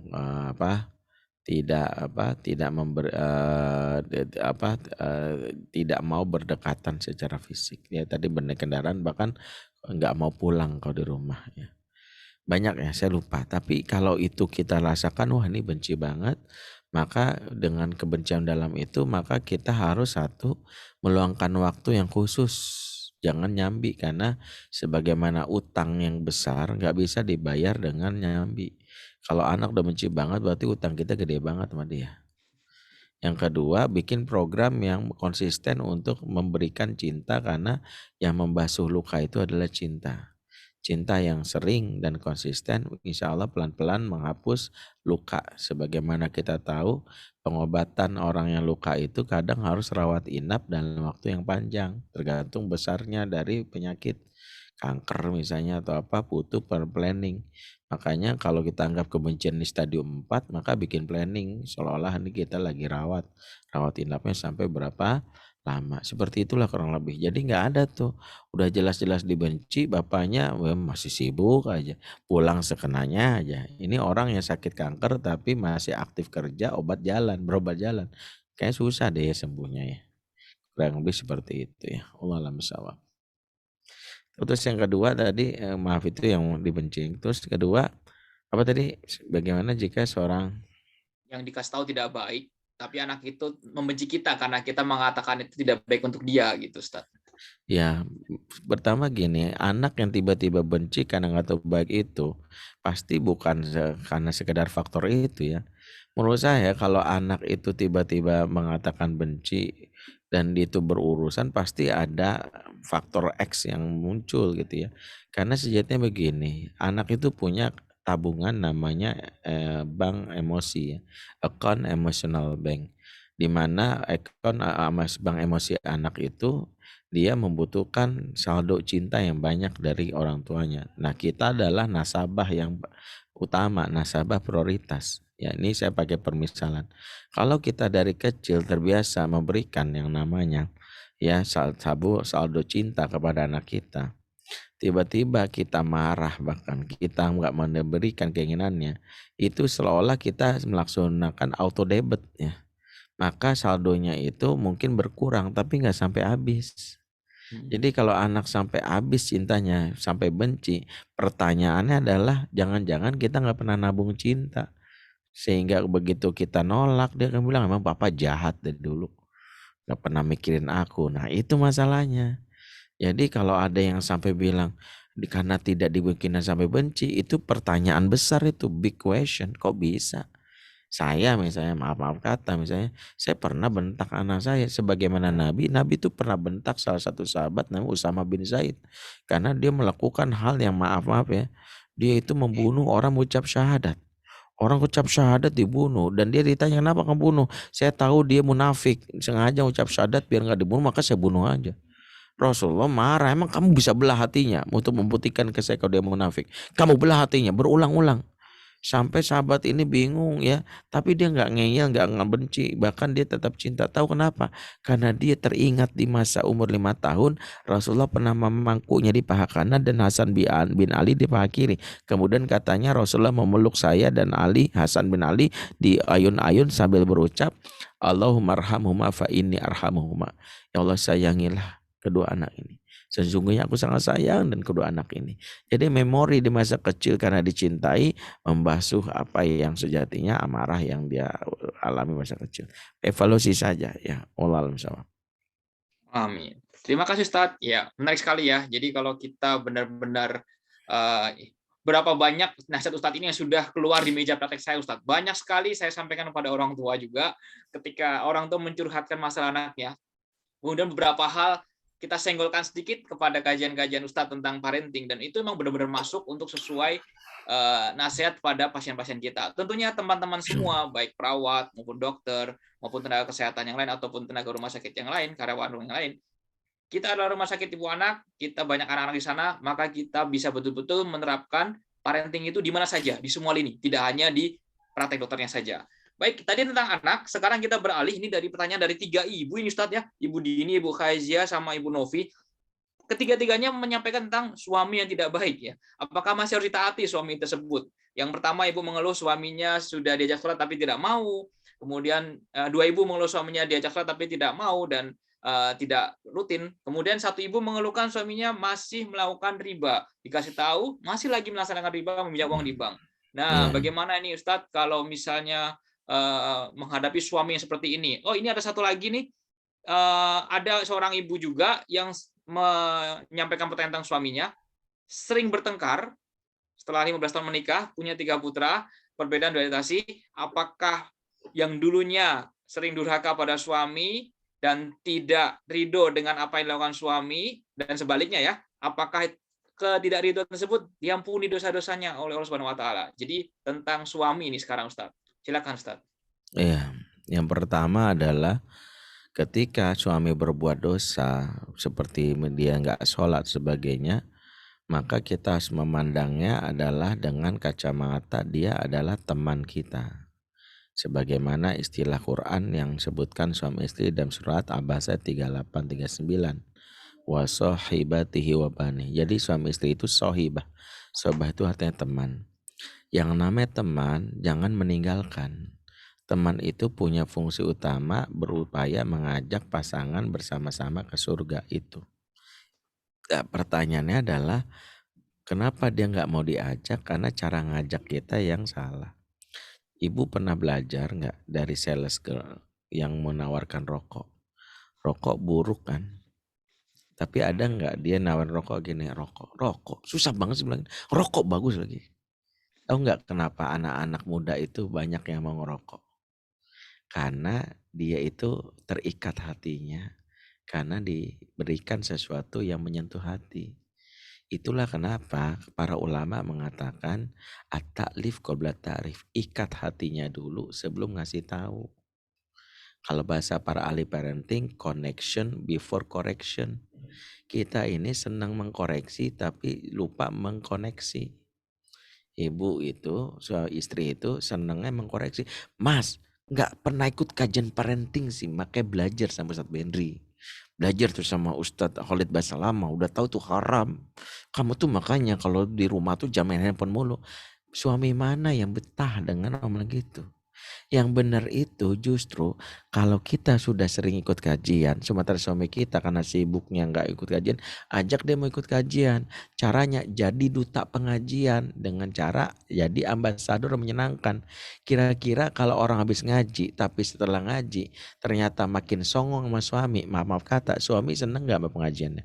Kagak, ya.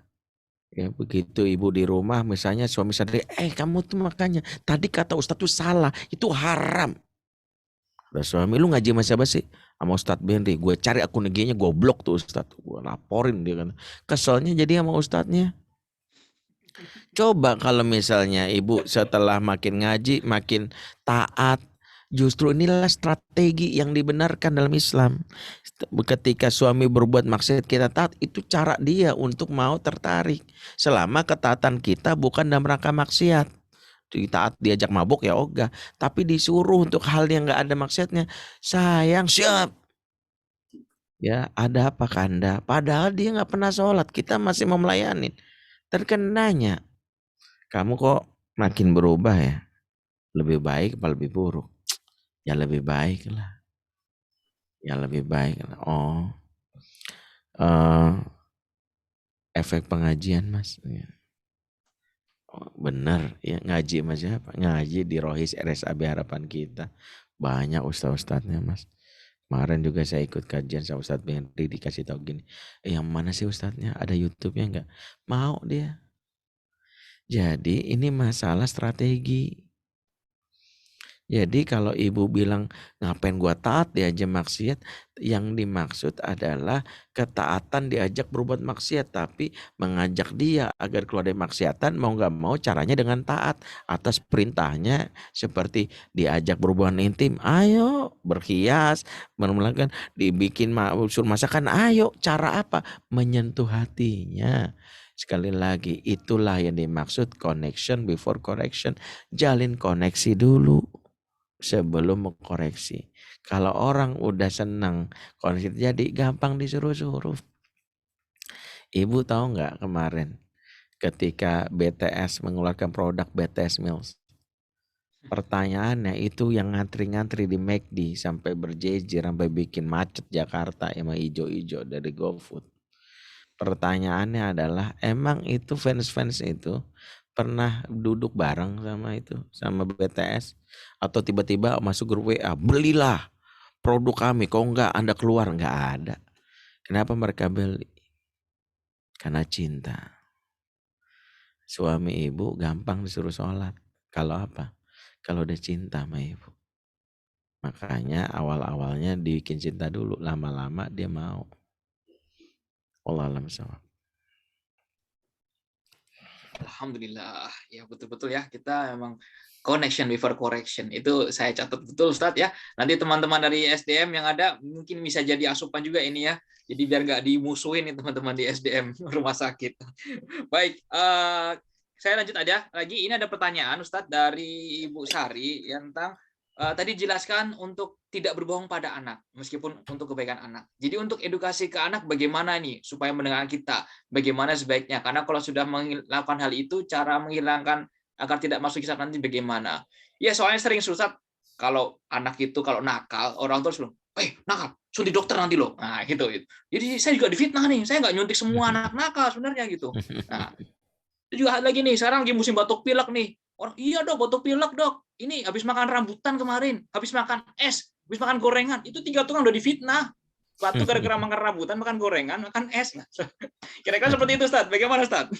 Iya, kalau yang ada kebohongan yang nggak kita sadari, ada kebohongan yang kita sadari. Kalau yang di sebagian orang tua yang bilang karena rambutan, karena apa, mungkin memang ada orang tua yang masih punya falsafah itu kan, karena dia nggak tahu, bukan karena itu ya. Bisa jadi dia menganggapnya karena itu sama kayak orang masuk angin gitu ya. Dan istilah medisnya kan juga dikerokin, sebenarnya nggak ada istilahnya Mas. Tapi masih ada pandangan ya. Yang jadi masalah kita tahu itu bohong, kita praktekkan. Tapi yang jelas gini, menasehati dalam Islam itu tadi sudah dijelaskan. Pertama, kita ini terburu-buru ingin anak itu segera soleh. Makanya kita pengen anak itu dinasihatin berubah, padahal kesalahan itu adalah sesuatu yang sifatnya sebuah perjuangan yang panjang. Mendidik itu butuh usaha yang lama. Kalau pengen cepat bukan mendidik, namanya mendadak. Kita ini maunya mendadak. Di antaranya pengen anak segera soleh. Gampang kalau anak mau segera soleh. Pengen langsung punya anak soleh. Gampang, nikah sama bang soleh. Insya Allah anaknya jadi anak soleh. Ya. Kalau anak soleh yang versi gitu mudah. Tapi kalau mau yang instan, kita berusaha bagaimana anak kita suka dulu terhadap agama. Makanya tahapan pertama suka dulu, jangan langsung bisa. Karena kalau suka pasti dia akan mencari tahu dan segera bisa. Anak-anak yang malas untuk misalnya menjalankan kewajiban agama, dinasihatin nolak, dia nggak suka sama yang nasihatin, nggak suka sama yang diperintahkan. Karena itu suka itu salah satu yang isyarat dalam Quran, betapa Rasul dikasih tahu, wa ma arsalnaka illa mubasysyiran wa nadhira. Tidaklah engkau diutus Muhammad kecuali kasih kabar gembira dan peringatan. Kasih kabar gembira. Jadi kabar gembira itu salah satu yang membuat orang lain suka. Yang kedua, bersikap lembut adalah salah satu yang harus kita jaga sampai kapanpun. Sebagaimana dalam surah Al-Imran 159, ya kata Allah, fabima rahmati minallah lintalahum, sebabkan kasih sayang Allah kau bersikap lembut kepada mereka. Walau kunta fazan ghalidhal qalbi lanfaddu min hawlik, kalau kamu kasar lagi keras kepada mereka, niscaya mereka kabur dari kamu. Jadi anak-anak yang nggak mau dengerin kita, bisa jadi kita yang kasar dan keras. Yang paling penting yang ketiga adalah kalau kita udah usaha, udah jujur, berkata apa adanya, tapi anak nggak juga, jangan stres. Kenapa? Hidayah itu milik Allah. Karena itu tidak merasa gagal bagi ortu yang sungguh-sungguh mengasuh berdasarkan petunjuk Allah. Nabi Muhammad nggak dianggap gagal karena pamannya itu kafir. Apa ada yang bilang gagal? Enggak, karena kata Allah, innaka latahdi man ahbabta walakinallah yahdi man yasha. Kamu nggak bisa ngasih hidayah sama orang kamu sayang, tapi Allah ngasih hidayah. Apa Nabi Nuh gagal gara-gara anaknya kafir juga? Enggak. Nabi Nuh sudah berusaha sungguh-sungguh. Tapi hidayah bukan miliknya Nabi Nuh, bukan miliknya Nabi Muhammad, apalagi miliknya saya, miliknya para orang tua, nggak ada. Kita ini tugasnya kata Allah dalam surah At-Taubah 105, wa qul i'malu fasarallahu malakum rasuluhu wa mu'minun. Katakanlah berusaha saja kamu, Allah Rasul dan orang mukmin akan menilai. Jadi mah kita usaha aja, dan usaha itu yang penting bener aja dulu. Ya makanya kalau usaha bener insya Allah ditolong. Tapi kalau usahanya nggak bener, jangan GR, nanti akan ditanya oleh Allah. Ya kalau kita melakukan kebaikan tapi dengan cara yang salah. Wallahu a'lam bishawab. Ya, terima kasih Ustadz, nasihatnya luar biasa ini. Untuk tetap mengatakan yang benar kepada anak kita, ya, demi kebaikan untuk anak kita jangka panjang. Karena kalau kita sayang anak itu jangan sayang pada saat ini saja, tapi sayanglah jangka panjang. Ya. Baik, ini waktu sudah injury time, jadi sudah bertambah waktunya ya, ada perpanjangan waktu ini sama kayak main bola hari ini ya, pada perpanjangan waktu juga. Jadi saya harap bila masih ada pertanyaan silakan. Bila tidak ada maka akan kami sampaikan beberapa laporan sebelum nantinya Ustadz menutup dengan doa nanti bersama-sama. Baik, Bapak Ibu sekalian, di sini kita lihat banyak ya usianya yang saya lihat dari sepintas peserta malam hari ini, usianya ada yang ya kalau kita bilang baby boomers ya, ada banyak ya milenial. Jadi juga ada banyak berbagai aspek usia di sini dan semua masih bertahan sampai malam ini. Mungkin nasihatnya akan masuk semua di semua lini usia karena kita menghadapi masing-masing masalah yang sama ya. Baik, apabila sudah tidak ada pertanyaan, karena sudah malam, maka saya sebelum nanti Ustadz menutup, saya akan izin menyampaikan laporan kegiatan kami bersama dengan Inisiatif Zakat Indonesia ya, mitra kita dalam menggalang dakwah di lingkungan kerja kita, lingkungan rumah sakit, Pusat Kesehatan Ibu dan Anak Nasional RSAB Harapan Kita. Mohon izin saya share screen dahulu. Ya. Ini singkat saja. Baik, ini belum ya, langsung akhir nih. Ya, baik, ini hari ini. Nah, alhamdulillah beberapa waktu yang lalu, tepatnya 2 pekan lalu, kita mengadakan menggalang dana bersama-sama ya. Kemudian kita salurkan melalui IZI kepada untuk korban bencana erupsi Gunung Semeru ya. Alhamdulillah terkumpul Rp19.200.000. Dan ini sudah dilakukan serah terima oleh Bapak Hendi, ya, yaitu Sekretaris Rohis. Ya, dengan ini Bapak Sutaryono dari Dewan Kemakmuran Masjid, ini dari perwakilan IZI. Dan alhamdulillah sudah diterima dan sudah disalurkan kepada korban bencana erupsi Gunung Semeru. Berikutnya kami menggalang donasi ya untuk bencana saudara-saudara kita yang ada di Pulau Flores, di Laut Flores, ya, ada terdampak gempa yang ada di Pulau Flores, Nusa Tenggara Timur. Akan kita buka donasi sampai 2 Januari 2022. Bisa ditransfer kepada rekening Rohis ya, ada di sini ya, di rekening Bank Rakyat Indonesia 096201092033536. Kemudian ya, ini laporan kegiatan-kegiatan kami ya. Kemarin kita menggalang bencana Gunung Semeru, kemudian menggalang dana untuk Palestina. Kemudian ini yang kami sering kerjakan adalah bingkisan untuk baik untuk pasien, demikian juga untuk keluarga pasien juga, dan untuk karyawan RSAB Harapan Kita yang ada di lingkungan rumah sakit. Ini Ramadan kemarin kita mengadakan takjil, tebal 1000 takjil, kemudian kita ada berbagi paket bingkisan, ini waktu itu singgah di rumah singgah, ya, rumah singgah Inisiatif Zakat Indonesia. Sebagai informasi Bapak Ibu sekalian, rumah singgah ini adalah satu program yang baik sekali, terutama untuk pasien-pasien luar kota yang berobat ke dalam rumah sakit, baik itu di RSAB maupun RS Jantung Harapan Kita ataupun kanker darmais. Karena teman-teman atau saudara kita yang dari luar kota kemudian tidak menemukan tempat inap, mereka bisa kita tampung di rumah singgah Inisiatif Zakat Indonesia yang berada di lokasinya di sekitar Jalan Kamboja. Ya, Jalan Kamboja sangat dekat dan pasiennya diantarkan setiap pagi ke tempat RSAB ataupun rumah sakit jantung maupun di rumah sakit kanker untuk kontrol, ya. Jadi mereka ada pendampingan di sana. Namun akan tetapi sebelum pandemi mereka bisa full, namun setelah pandemi ada pembatasan jumlah hunian dari rumah singgah ini. Jadi dimohon nanti kita bisa lebih memahamkan pada pasien-pasien kita. Dan bagi para dokter, kemudian tenaga kesehatan yang ada di sini ataupun siapapun yang ingin menyalurkan zakatnya, zakat profesinya, itu bisa kita manfaatkan untuk kita salurkan di rumah singgah ini. Karena kita bisa memasukkan ke situ dan selagi kita mengeluarkan zakat kita juga membantu saudara-saudara kita dengan satu hal, ya, yaitu zakat profesi kita atau zakat tabungan kita, intinya zakat harta kita. Dan berikutnya kajian-kajian yang selama ini kita kerjakan bersama IZI, yang ada kita kajian zakat fitrah, kajian bank syariah, juga dengan kajian bersama Ustadz Salim Filah. Semoga kita semakin sinergis, semakin bermanfaat untuk umat karena kita bergerak bersama untuk kemaslahatan umat. Baik, saya stop share. Baik, Ustadz.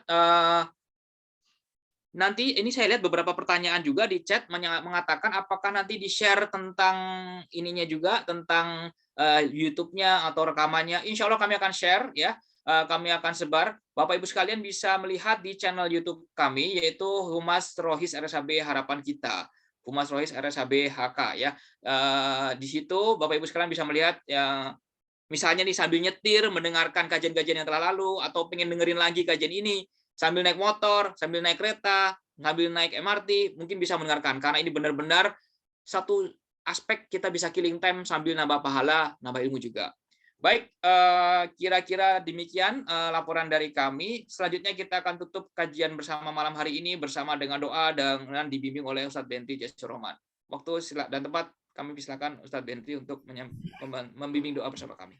Baik, Bapak Ibu semua, waktu sudah larut sekali, kita tutup majelis kita dan doa bersama-sama. Auzubillahi minasyaitonirrajim. Bismillahirrahmanirrahim. Alhamdulillahirabbil alamin, hamdan syakirin, hamdan na'imin, hamdan yuafi namahu wa yukafi mazidah. Ya Rabbana lakal hamdu kaman bagi li jalali wajhikal karim wa azimi sultanik. Allahumma shalli ala sayyidina Muhammad wa ala sayyidina Muhammad. Allahumma anta rabbuna la ilaha illa anta khalaqtana wa nahnu abiduka nahnu ala ahdik wa wa'dika mastata'na na'udzubika min syarri ma sana'na nabulaka bi ni'matika alaina wa nabu bi dzunubina faghfir lana fa innahu la yaghfiru dzunuba illa anta.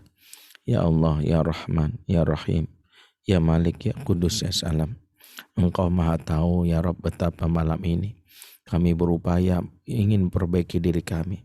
Sekiranya ada dosa yang kami lakukan, baik yang sengaja maupun tidak sengaja, baik yang terjadi di masa lalu atau apapun akan terjadi di masa depan, maka ampunilah ya Rabb. Sungguh Engkau Maha menyaksikan apa yang kami lakukan. Kami tidak bisa bersembunyi ya Rabb.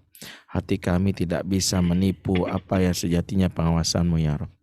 Ya Rabbana, sekiranya kami dalam keadaan yang lalai, maka ingatkanlah ya Rabb. Sekiranya kami dalam keadaan lupa, maka bantulah kami mengingat yang baik akan diri-Mu ya Rabb. Sekiranya kami dalam keadaan lemah, maka kuatkan ya Rabb.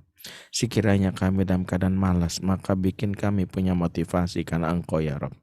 Sungguh kami ingin setiap harinya kami memiliki semangat dalam beribadah kepadamu. Ya Rabbana, sungguh banyak hak-hak orang-orang sekitar kami yang kami lalaikan. Kami tidak ingin menjadi orang-orang yang justru digugat di akhirat karena kebodohan kami, karena ketidakamanan kami dalam menjalankan peran di dalam kehidupan di dunia ini. Karena itu bantu kami ya Rabb untuk bersikap adil dan amanah, untuk bisa memberikan khususnya hak kepada orang terdekat. Jadikanlah kami pasangan yang baik bagi orang terdekat kami, bagi suami atau istri kami. Jadikanlah kami ayah dan bunda, bapak ibu yang baik bagi anak-anak kami. Jadikanlah kami anak-anak yang mulia bagi orang tua kami. Jadikanlah kami sahabat yang menyenangkan bagi sahabat orang terdekat kami. Jadikanlah kami ya karyawan yang beramanah menjalankan tugasnya, berada di institusi yang kami lakukan. Dan bantulah kami ya Rabb untuk bisa membawa seluruh anggota keluarga kami masuk ke dalam surga-Mu bersama-sama. Izinkan kami ya Rabb membawa pasangan kami, anak dan keturunan kami, bapak ibu kami masuk ke dalam surga-Mu.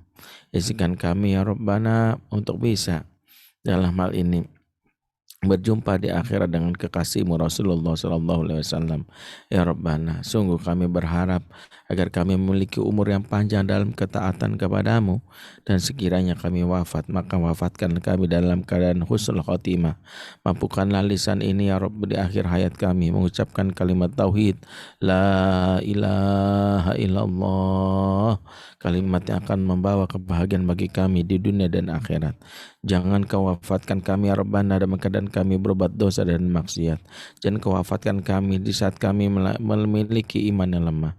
Jangan Kau wafatkan kami di saat utang-utang kami belum terbayar dan amanah-amanah kami belum tertunaikan. Ya Allah, ya Rabbana, sungguh kami mohon perlindungan kekuatan dari-Mu atas apa yang terjadi pada diri kami dan keluarga kami. Tolonglah kami, lindungilah kami, dan bimbing kami agar bisa menerai surga yang kami impikan. Rabbana atina min ladunka rahmah wa hayyi lana min amrina rasyada. Rabbana hab lana min azwajina wa dzurriyyatina qurrata a'yun waj'alna lil muttaqina imama. Rabbana fil lana wa li walidina warhamhum kama rabbawna shighara. Rabbana atina fid dunya hasanah wa fil akhirati hasanah wa qina azabannar. Subhana rabbika rabbil izzati amma yasifun wa salamun alal mursalin walhamdulillahi rabbil alamin. Afa minkum subhanakallahumma bihamdik asyhadu an la ilaha illa anta astaghfiruka wa atubu ilaik. Bila taufik. Assalamualaikum warahmatullahi wabarakatuh. Waalaikumsalam warahmatullahi wabarakatuh. Terima kasih pada Ustadz Benri atas kajian dan waktunya sampai malam hari ini. Terima kasih juga kepada Bapak Ibu sekalian dimanapun Anda berada yang sudah mengawal acara ini dari awal sampai akhir, sampai membuat pertanyaan juga, sampai mengikuti dengan mata-mata yang berkedip-kedip karena ngantuk, menahan kantuk, tapi semoga menjadikan berkah bagi kita semua. Insya Allah Ustadz, kita akan undang lagi nantinya karena kita rumah sakit ibu anak nih, pusat kesehatan ibu anak, kita ingin mengundang Ustadz untuk nantinya bagaimana menjadi father man dan mother woman di rumah sakit nantinya. Menjadi tenaga medis yang sambil ngerawat juga melaksanakan parenting saat itu. Menyampaikan tausiah singkat pada pasien-pasien kita. Nasihat-nasihat untuk keluarga-keluarga pasien kita. Insya Allah nanti kita cari waktu lagi Ustadz. Terima kasih atas semuanya Bapak Ibu sekalian. Mari kita tutup acara malam ini dengan baca hamdalah bersama-sama. Alhamdulillahirrahmanirrahim. Terima kasih. Assalamualaikum warahmatullahi wabarakatuh. Waalaikumsalam.